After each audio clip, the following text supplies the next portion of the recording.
je voudrais vous raconter une petite histoire.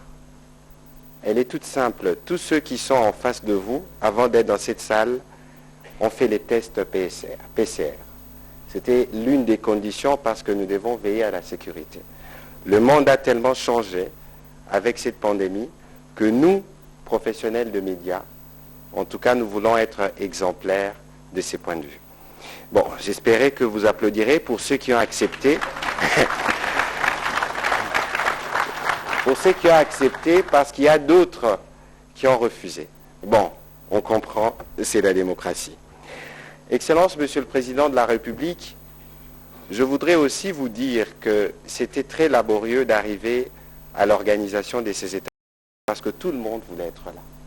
Vous connaissez la pluralité de médias, vous connaissez l'étendue de notre pays, mais nous devions faire de notre mieux pour être en mesure de contenir toutes les sollicitations et répondre aux exigences des mesures barrières notamment. Et donc, ceux qui sont arrivés là, je ne dirais pas qu'ils sont des miraculeux, mais c'était un processus assez laborieux. Nous avions voulu que ces états généraux soient représentatifs. Et dans cette salle, je me permettrai rapidement de vous dire, Excellence, Monsieur le Président de la République, que tous ceux qui m'ont précédé à ces responsabilités au niveau du gouvernement sont présents. Je voudrais saluer dans la salle la présence du ministre Lambert Mende, du ministre d'État Jolino Makelele, du ministre Trifon Kinkie Moulumba, du ministre Émile Bongeli. Nous avons voulu les associer parce qu'ils sont passés à des moments cruciaux à ces postes de responsabilité et nous pensons qu'un regard rétrospectif est nécessaire si nous voulons bien nous préparer pour les défis de demain. Dans cette salle, je voudrais demander à ceux qui viennent de province de s'élever pour qu'ils puissent aussi être salués parce que le Congo ne peut pas être vu que de Kinshasa. Les délégués de province.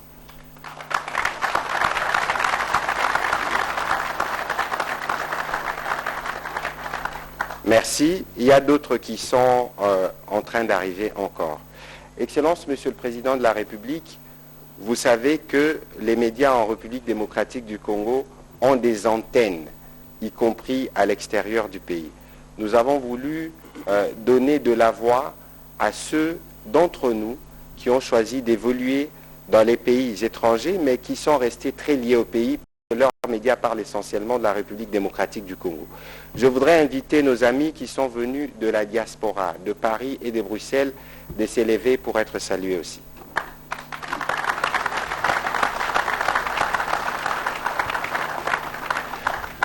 J'espère que ces petits instants nous ont donné un peu de chaleur. Excellence, Monsieur le Président de la République, avec l'expression réitérée de mes hommages le plus déférents, Honorable Président de l'Assemblée nationale, Honorable Président du Sénat, Excellence, Monsieur le Premier ministre, Monsieur le Président de la Cour constitutionnelle, Monsieur le Président du CESAC, Honorables députés et sénateurs, Mesdames et Messieurs les membres du gouvernement, chers collègues, Mesdames et Messieurs les membres du gouvernement provincial de Kinshasa, Mesdames et Messieurs les députés provinciaux, Mesdames et Messieurs les ambassadeurs et chefs de mission diplomatiques, Mesdames et Messieurs les journalistes professionnels de médias, tout protocole observé. Grande de ma joie de voir venir ce jour qui a tant mobilisé d'énergie, ce jour où la République est prise à témoin pour l'amorce du changement de l'écosystème de nos médias. C'est un jour historique pour la presse, parce qu'il arrive près de 3 décennies plus tard pour réunir à nouveau tous les acteurs, évaluer les chemins parcourus et scruter l'avenir avec des idées d'ensemble. Il marque aussi les débuts d'un dialogue intergénérationnel entre ceux qui ont été aux premières heures de la profession, qui l'ont vu évoluer, et ceux qui la pratiquent aujourd'hui à l'ère du numérique, qui a totalement transformé le métier. Excellence, Monsieur le Président de la République, votre présence en ces lieux témoigne de votre engagement, plusieurs fois manifesté, de voir émerger en République démocratique du Congo une presse libre et responsable.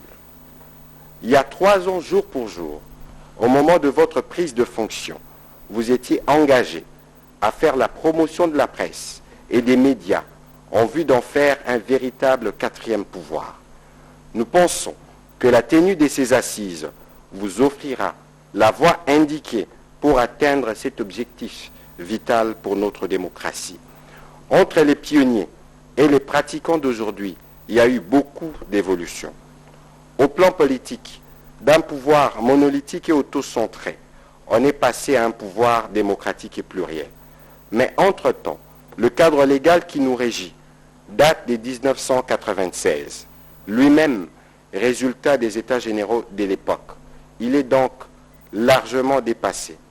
Aujourd'hui, c'est de nos téléphones que nous lisons des journaux, et on les touche d'ailleurs de moins en moins.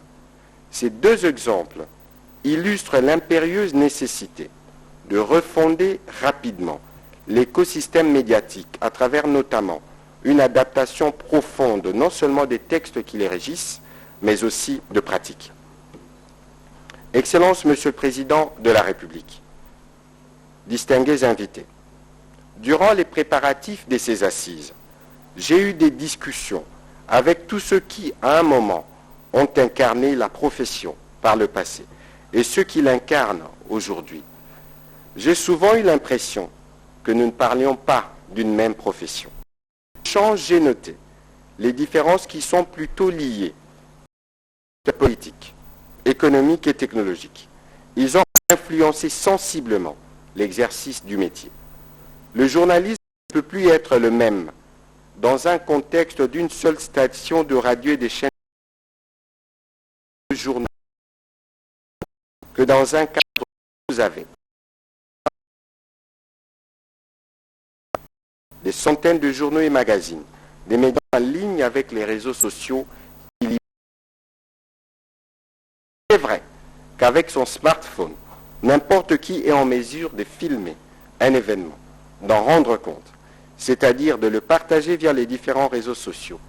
À partir de cet exploit technologique qui permettent les nouvelles technologies, la tentation, voire l'illusion de s'autoproclamer journaliste est grande. Beaucoup, par le temps qui court, n'y résistent pas, la technologie aidant. Tout le monde peut donc diffuser, urbi et orbi, des messages, des images, y compris des scoops à l'intention du grand public. Mais cela ne confère pour autant pas les statuts de journaliste. Car une nouvelle ne devient véritablement information que lorsqu'elle est endossée par un média. Dans cette assemblée que nous avons voulu représentative, nous nous donnons pour mission de rattraper l'évolution du temps et d'être en mesure de baliser la voie pour l'avenir de ces métiers en constante progression. Les travaux préparatoires de ces assises, pilotés par les comités scientifiques et dont les conclusions vous ont été présentées tout à l'heure, nous ont permis de sérier les thématiques et élaborer les termes des références des avant-projets de textes que nous allons soumettre au débat en plénière. Excellence, Monsieur le Président de la République, distingués invités, la thématique centrale choisie, à savoir médias congolais, quelle perspective à l'ère du numérique face aux défis du développement durable, nous place au cœur de notre action, comme corps devant les enjeux auxquels le pays fait face. Nous voulons donc nous interroger sur ce que nous sommes devenus en ce temps du numérique et ce que peut être notre apport pour relever les défis du développement durable dans un pays présenté comme pays solution. Ces questions refondatrices ont porté sur la fiabilité et la viabilité des médias pour les consolider et en faire des entités fortes professionnellement, c'est-à-dire respectant l'éthique et la déontologie, et indépendantes financièrement. 2. L'actualisation et la mise en cohérence des textes légaux et réglementaires pour engager des réformes profondes en vue d'assainir l'espace médiatique et l'adapter aux impératifs de l'adaptation technologique. Dans une dynamique d'ensemble, nous allons nous acquitter de l'obligation d'enrichir les avant-projets des textes relatifs notamment à la loi sur l'exercice de la liberté de la presse, cette loi mère qui est les résultats des États généraux tenus en 1995, qui ont proposé des modifications de la loi de 81. Aujourd'hui, une nouvelle modification s'impose pour donner le cadre légal à l'existence des médias en ligne, des radios communautaires, etc. Nous allons jeter un coup d'œil sur la loi sur le statut du journaliste au regard des dérapages constatés dans les chefs de certains journalistes, la faiblesse des structures de régulation et d'autorégulation nous pousse à penser, comme c'est le cas pour les avocats, à créer un ordre de journalistes congolais avec une commission des disciplines qui se chargera de gérer les dérapages constatés dans l'exercice du métier. La dépénalisation du délit de presse, j'y reviendrai, et la loi sur l'accès à l'information publique. Des propositions faites vont également dans le sens de la mise en place d'une instance indépendante chargée de veiller à l'application effective de cette loi et coordonner les activités au niveau des institutions publiques pour que toutes les sources soient accessibles. C'est une exigence de la transparence. 3. La politique nationale de communication. Pour s'inscrire dans la dynamique stratégique visant les développements de médias en République démocratique du Congo, elle constitue pour le gouvernement et pour le professionnel des médias un instrument d'orientation stratégique et des mobilisations de ressources en faveur du développement dans les domaines de la communication et de médias, en vue de l'émergence du nouveau narratif sur la République démocratique du Congo que nous prenons sous votre autorité. Elle fixe la ligne à suivre, les limites à observer, pour que dans l'exercice de la profession, on protège toujours les intérêts liés à la sécurité et au développement du pays. Ces vides constatés par tous les acteurs du secteur de la communication et des médias sera comblé par un texte dont l'avant-projet est déjà disponible et qui a été élaboré peu avant le début de ces travaux avec nos experts les plus éminents. Il sera soumis à l'approbation du gouvernement. L'option du moratoire sur la délivrance de la carte de presse a été préconisée au terme de ces réflexions préparatoires.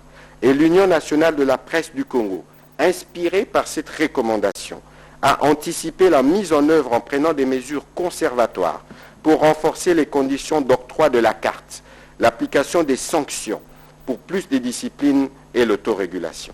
C'est ici le lieu de reconnaître que les structures de régulation et d'autorégulation n'ont pas pu à ces jours faire véritablement preuve d'efficacité tant dans le contrôle des contenus que dans la gestion des dérapages constatés.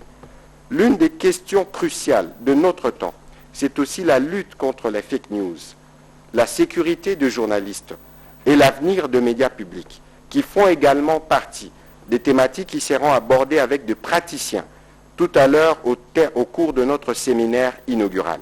Et elles seront enrichies dans le cadre de nos échanges en commission, en vue de nous permettre de jeter les nouvelles bases pour l'exercice du métier.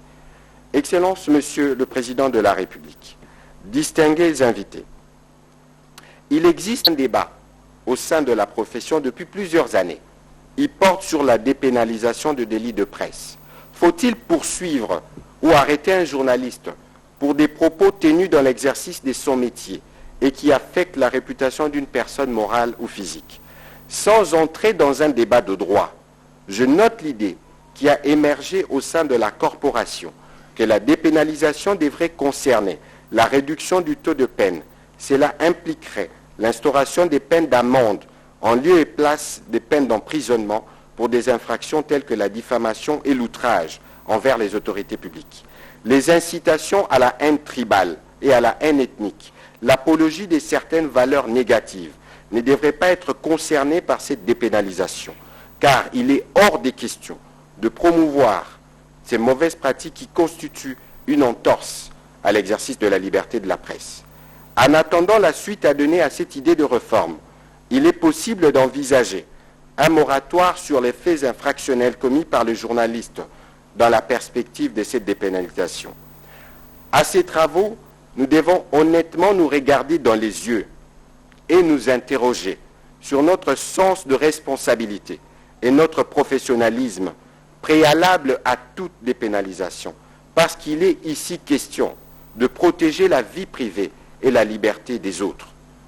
Excellence, Monsieur le Président de la République, distingués invités, Loin d'un effet des modes, la tenue de ces états généraux de la communication et des médias vient se poser comme cadre de réflexion, d'interrogation et des réponses qui doit permettre de confronter les idées, les styles, les écoles, pour dégager des modèles des médias, de journalistes et des professionnels de la communication, qu'il nous faut en vue de répondre aux besoins, d'informer, d'éduquer, de divertir et de communiquer pour le bien-être de notre peuple. Qui est journaliste, qui ne l'est pas? Quelle est la limite entre les faits et les opinions? Que faire pour construire la viabilité de nos organes de presse? Comment faire face aux défis technologiques pour ne pas rater la mutation?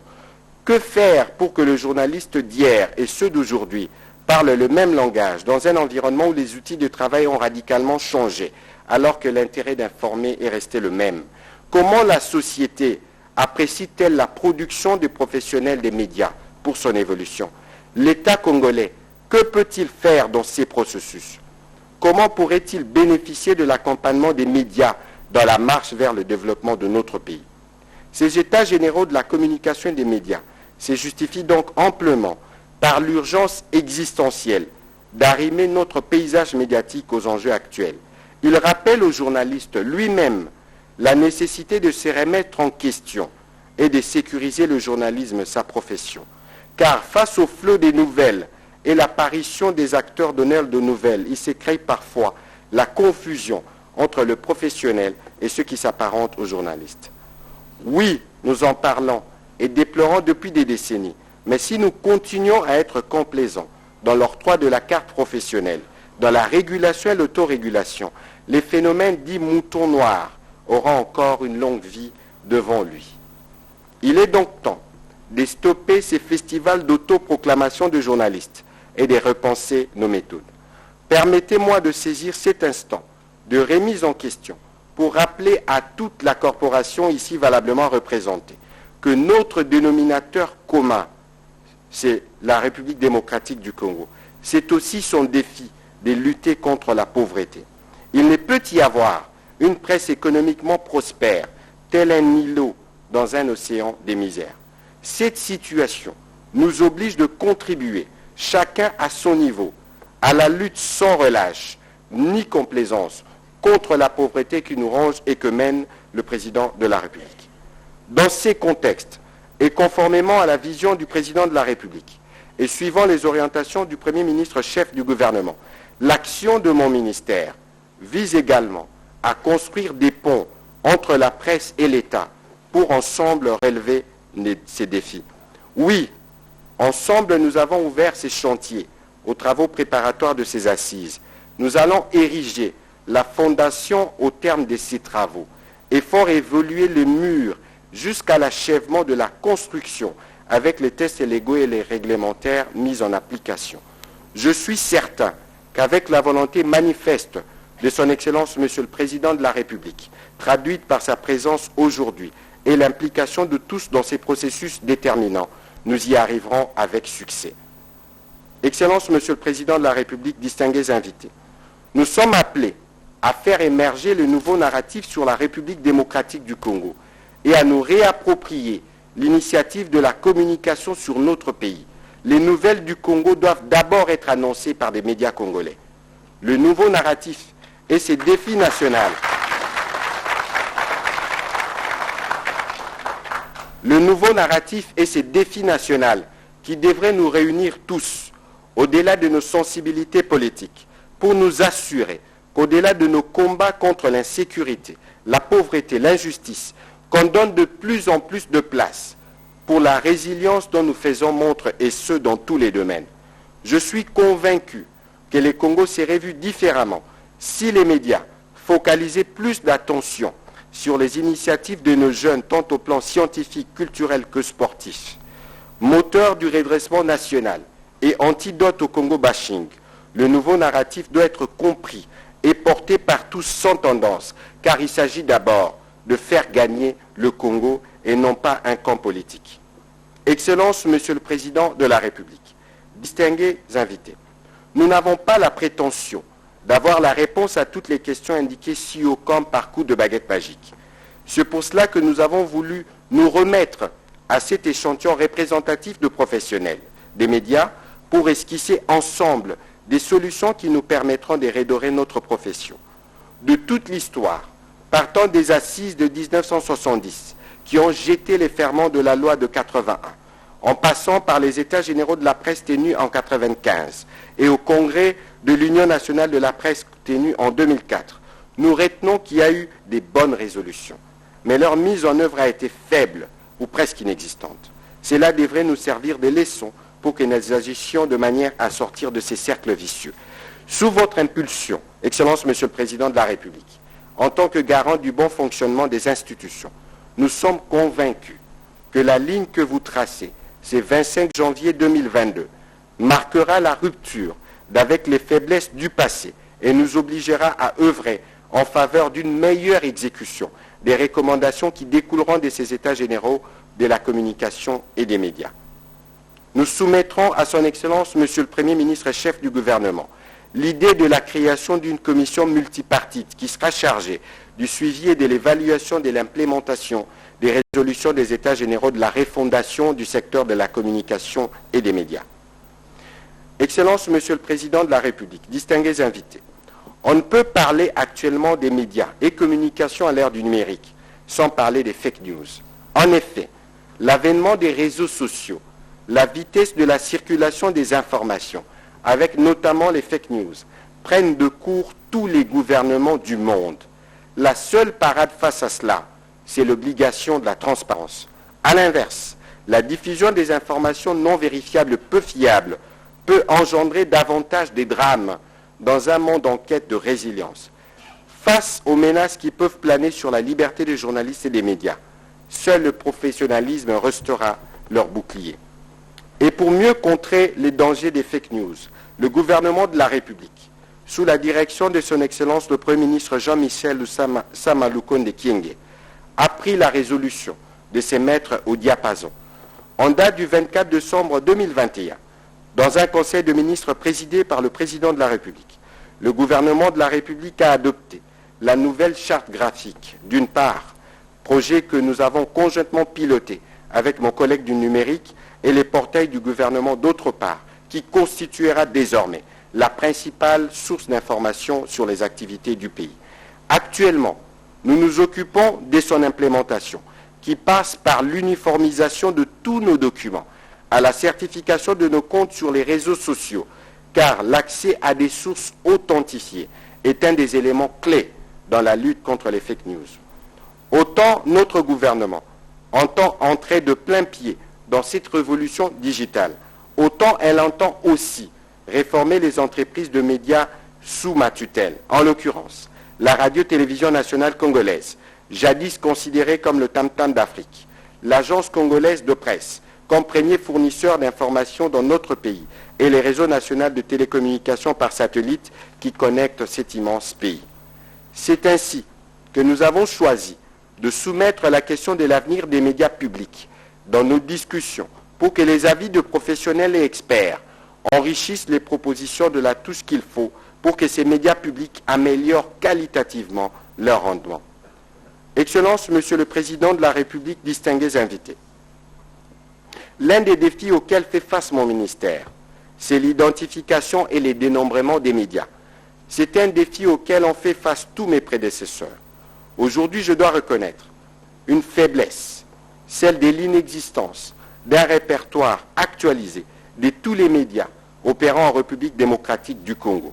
L'arrivée des médias d'information en ligne complique davantage cette donne en ce que l'état actuel, ils ne sont régis par aucun texte légal. La maîtrise du nombre des médias permettra au gouvernement de mieux implémenter sa politique dans ces secteurs vitaux et de mieux étudier la faisabilité de subventions à accorder obligatoirement à la presse au regard du service social qu'ils rendent à la nation. Nous y travaillons et nous comptons sur la collaboration de tous.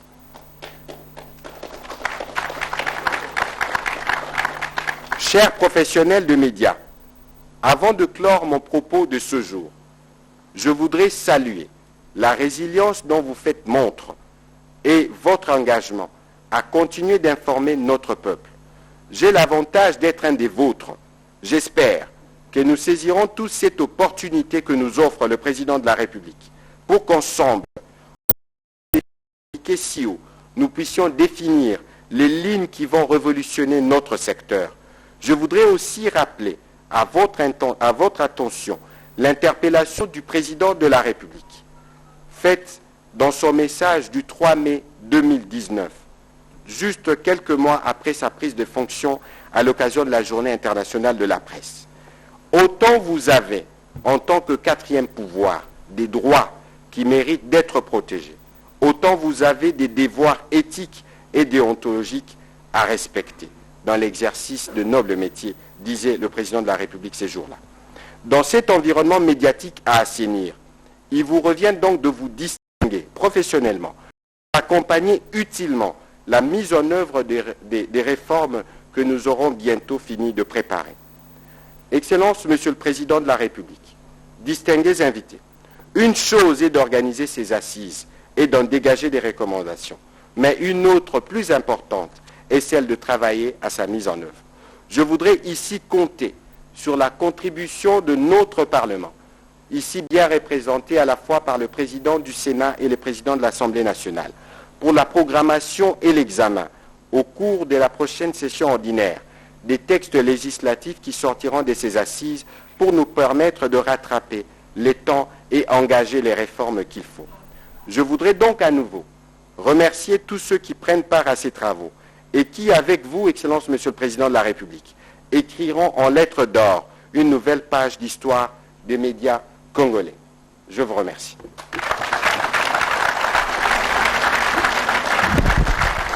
Voilà, c'était là les mots du ministre des Médias, Patrick Mouyaya Katembwe, qui a présenté justement les résultats. Très respectueusement, nous invitons son Excellence, Monsieur le Président de la République, pour son discours.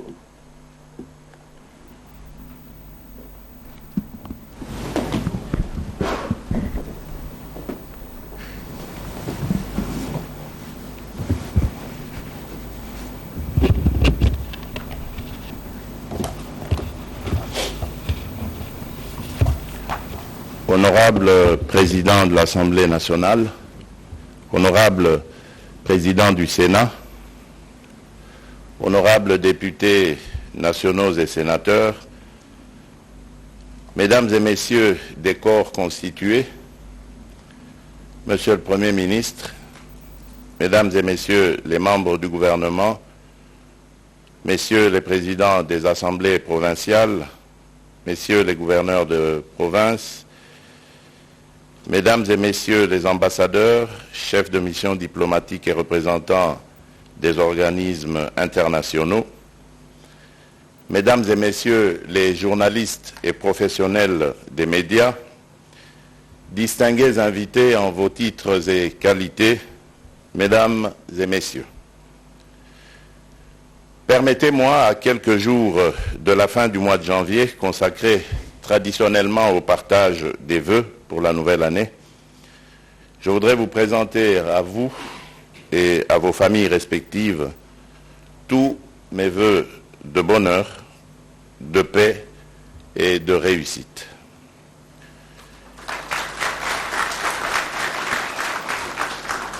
Je suis heureux d'être à nouveau des vôtres ce jour, après notre première rencontre formelle le 3 mai 2019 à l'occasion de la célébration de la Journée internationale de la liberté de la presse. Par ma présence à vos côtés ce jour-là, j'entendais réaffirmer mon attachement à l'un des piliers de mon combat politique, celui de la défense et de la promotion de la liberté de la presse, un des éléments fondamentaux qui donnent sens à notre vie démocratique. Ma présence ici ce jour s'inscrit donc dans la droite ligne de cette quête de l'émergence d'une presse libre et plurielle, gage de toute démocratie. Avant de continuer mon propos, j'aimerais féliciter vivement le ministre de la Communication et Médias qui, grâce à son dynamisme, a pu rendre possible ces assises au cours desquels les acteurs des médias vont discuter des problèmes de leur profession et y proposer des solutions idoines.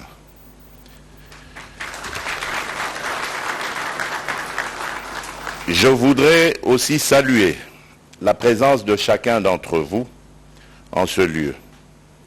Ceci constitue la preuve de votre engagement à contribuer à l'émergence d'un nouvel écosystème qui favorisera à la fois le développement économique des médias et le bon exercice de la liberté de la presse. Mesdames et messieurs, les médias sont des instruments qui ne peuvent être laissés sans encadrement. Et ça, je le disais à notre dernière rencontre. Et aujourd'hui, grande est ma joie de voir à travers les thématiques rappelées ici que vous vous êtes engagés à étudier toutes les questions dans leur complexité et lever des options en vue de refonder votre profession. La thématique centrale choisie, à savoir médias congolais, quelle perspective à l'ère du numérique face aux défis du développement durable, tombe à point nommé, en ce sens qu'avec l'information et de la communication, les médias connaissent une véritable mutation. Le pays dans lequel vous exercez votre profession est aujourd'hui en avant-plan de la lutte contre le changement climatique et regorge des réponses qui constituent les ferments du développement durable. D'où l'expression « pays solution ». Je ne pense pas préempter ce thème en déclarant que vos assises sont celles de la réinvention de votre profession.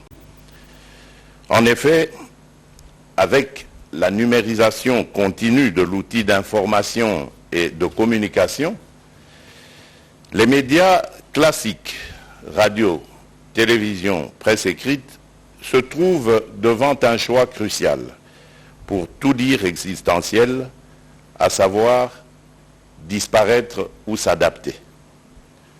Vous devez donc vous réinventer techniquement et déontologiquement pour assainir votre corporation, économiquement pour assurer la viabilité de vos entreprises de presse et technologiquement pour ne pas rater le train de la révolution numérique qui fait déjà de notre vaste monde un village planétaire, comme l'a prophétisé le Canadien Marshall McLuhan. Cette triple mise à jour entraîne inéluctablement un changement de paradigme au niveau du métier d'informer. Une fois cette mise à jour opérée par vous-même, professionnels des médias, le gouvernement de la République sera à vos côtés pour l'appui nécessaire que requiert cette mutation. En mon sens, cela rentre dans les responsabilités régaliennes de l'État.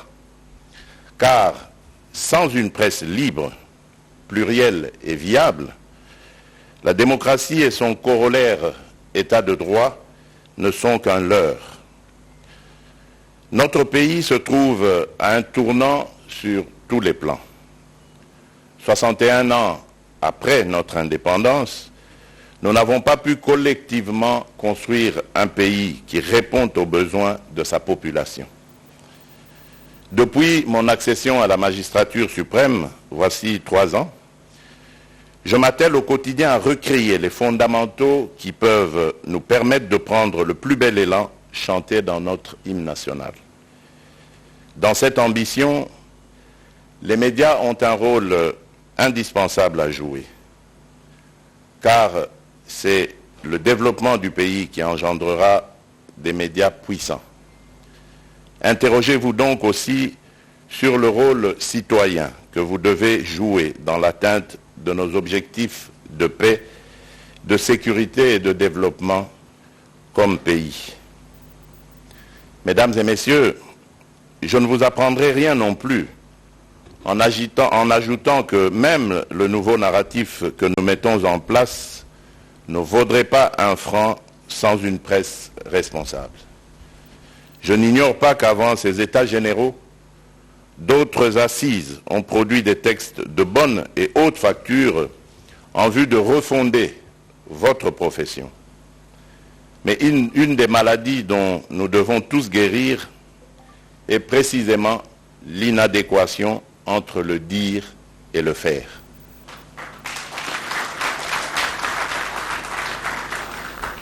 Ce constat est vrai dans votre domaine comme dans les autres secteurs de la vie nationale.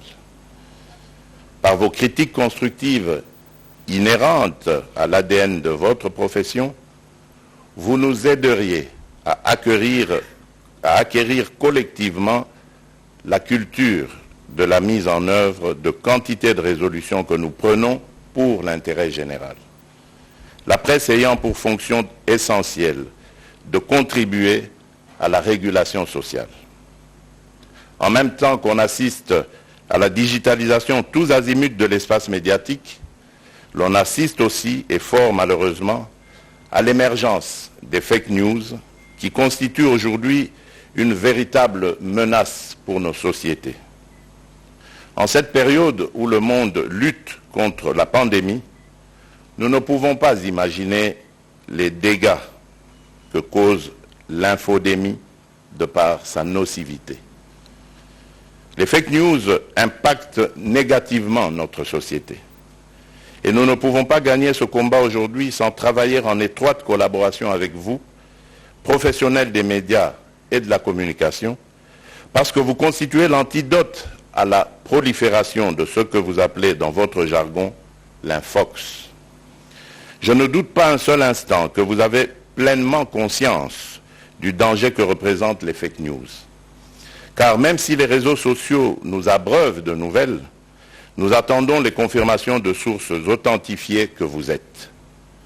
Quand certains se bousculent pour faire du buzz, d'autres, en l'occurrence les vrais professionnels des médias, s'attellent à vérifier les informations, à croiser les sources pour mieux éclairer l'opinion.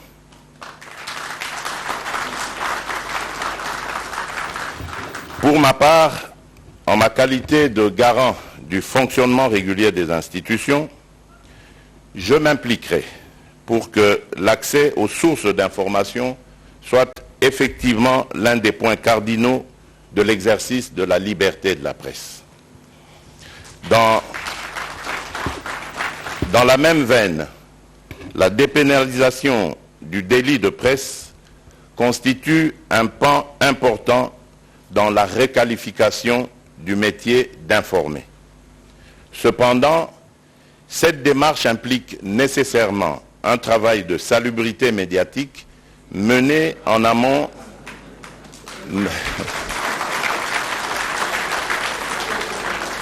Cependant, disais-je, cette démarche implique nécessairement un travail de salubrité médiatique mené en amont par les professionnels eux-mêmes. Je pense ici à la prolifération des titres, des stations de radio et des chaînes de télévision, ne remplissant pas les conditions requises pour exercer, et à toutes ces personnes, femmes et hommes, qui se retrouvent dans votre corporation sans en avoir le profil. À cette condition, et ce, en attendant la loi, le gouvernement décide ou envisage d'accorder un moratoire sur la dépénalisation du délit de presse. La balle étant dans votre camp, il vous revient donc de renforcer les organes de régulation et d'autorégulation, de vous assurer que ceux qui exercent le métier le font de manière professionnelle. Car l'exercice de la liberté de la presse vous confère des droits autant qu'il vous donne des obligations. Cette liberté n'est pas à confondre avec le libertinage. Elle a pour limite les prescrits de la loi, le respect des bonnes mœurs, les impératifs liés à la sécurité du pays, etc. C'est ainsi que je me sens dans le devoir de vous exhorter à faire preuve de plus de responsabilité dans la manière de l'exercer à travers vos différentes prestations. Au terme de ces assises, nous ressortirons avec une proposition de révision de la loi portant sur l'exercice de la liberté de la presse, ainsi que d'autres textes qui devront être soumis au niveau institutionnel pour examen et adoption. J'entends peser de tout mon poids, en ce moment-là, pour voir comment, dans les meilleurs délais, on peut faire avancer ensemble cet agenda. Autant je m'assurerai que la sécurité soit garantie aux journalistes dans l'exercice de leur métier partout à travers la République. Mesdames et messieurs, je suis conscient de vos difficultés qui sont inhérentes au contexte économique général du pays. Mais la pauvreté des médias est l'une des formes les plus dangereuses de la pauvreté. Parce qu'elle empêche les populations d'être pleinement informées de la marche de leur pays et du monde. Je serais heureux de connaître les conclusions de vos échanges sur la viabilité économique des médias et nous verrons, dans la mesure du possible, comment nous pouvons nous impliquer pour relever ensemble ces défis et avoir des médias puissants, capables de mieux nous accompagner dans la marche pour le changement du narratif en République démocratique du Congo.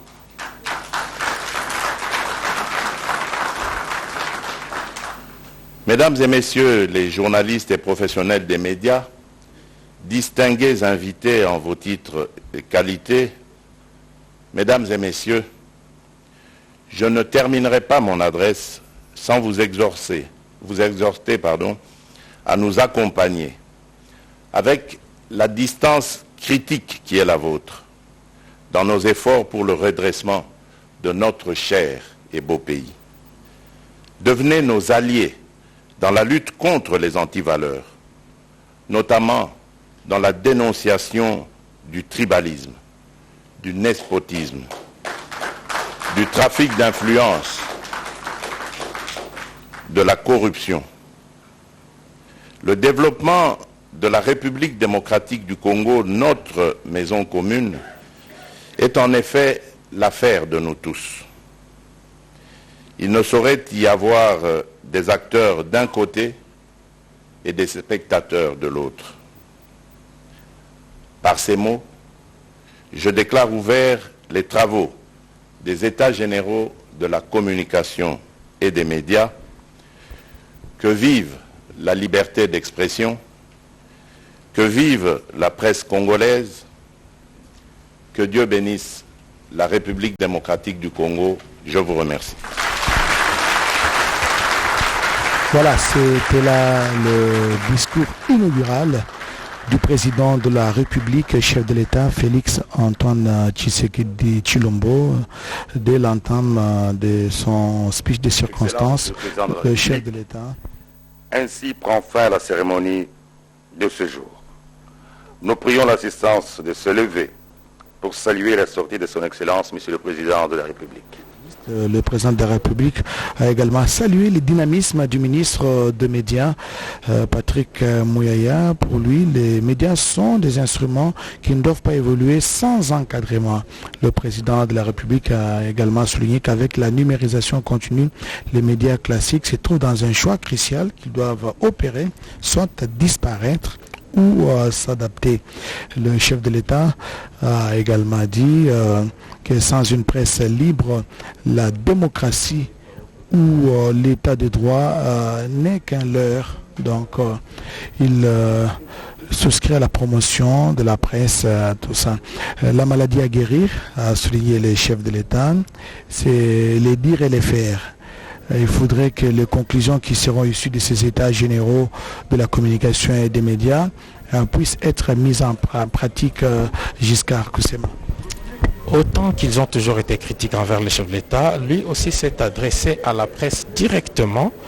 Et il fallait donc que ces assises aient lieu pour une refondation du métier de journalisme en République démocratique du Congo. Je crois que tout est clair, il y a du métier, il y a du travail qui nous attend et donc voilà tout le mérite au ministre de la communication et médias qui a réussi à mettre ensemble toutes ces personnalités pour parler de la presse en République démocratique du Congo. Mami Mambouini, le chef de l'État était clair. Il est prêt à accompagner le média, mais il a sollicité aussi deux médias congolais, un accompagnement notamment dans la lutte contre le tribalisme et le népotisme. Matondo mengi Oscar Mbale ya solo bandeko balanda radio télévision nationale congolaise milulu mikomi na suka tolandi biso banso na bokebi lolenge mokambe ko Félix Antoine Tshisekedi Tshilombo a sakoli penza na bokebi inso ya mopenza alobi ete ya solo ya yoki manso maye bapandisango balobi ye andimi yango pe asengi na bapandisango penza basunga embula matari na kobunda mingi etumba ya bosuki sibongo kopona pona na bikolo pe makambo manso mabe baiko salema akati kolo ya biso na yango pe atondi ministre moyange limambima bapandisango Patrick Muyaya na likanisili ya 18 po ya botombo lisusu misala ya bapandisango o mabele ma République démocratique ya Congo ya solo mokonzi ekolo alobi ya solo azali pene wana ya bapandisango pona kosala mosala bango na lolenge elongo bani mosala malamu pamba te mbula matari po se azali ete misala mikende oboso ekolo ya biso etombama manso ezala po ya sengo ya bana somi ekolo Congo démocratique. Nadine Totona Chileka bampange luzolo beto mekatuka kuwa bampova mekatuka na beto mfumo insi Félix Antoine Tshisekedi Tshilombo ya cheleka mfumo insi kena lomba lusadisu ya bamwangisi nsango samu na kunwanisa nkadilu ya imbi ya tribalisme awa na insi na beto pe nkadilu ya imbi ya madezo wa bana to corruption mfumo insi metu bati yandike lembave yandike vuanda na manima ya bamwangisi nsango samu bisalu ya salama mbote bamambu yonso ya imbi kena luta na kati ya bisalo ya bamwangisi nsango ya fwa na manisa ya kele ntsatu ya mfumu ya insi na beto Cheleka mutindu musapsulaka yau bakivwanda mingi penza na centre nganda samu na kusolola kutala inki mutindu ya kubungisa bisalu ya kumwangisa bantango pambave mvwalangani mekota mingi ntangu mefwana samu mamambu ya imbi ya manisa ina ya kele ngude diambu mevokisa bamwangisi ntangu bubu pe bakesala bilumbu tatu ya mvimba samu na kutubila diambu ina baketela diaka mutindu ya kupesa mbongo samu na kutambulisa bisalu ya bamwangisi ntangu mutindu ya kutanina mingi penza bamwangisi ntangu yai bake na losama mingi na boloko bake na monisa ba mpasi bake na tubakaka cheleka ekele bamambu bamwangisi ntangu bake tala bilumbu ya samu tiba mambu yonso ya kwenda Nantwala. Les services vont s'occuper des services, ce sont pas encore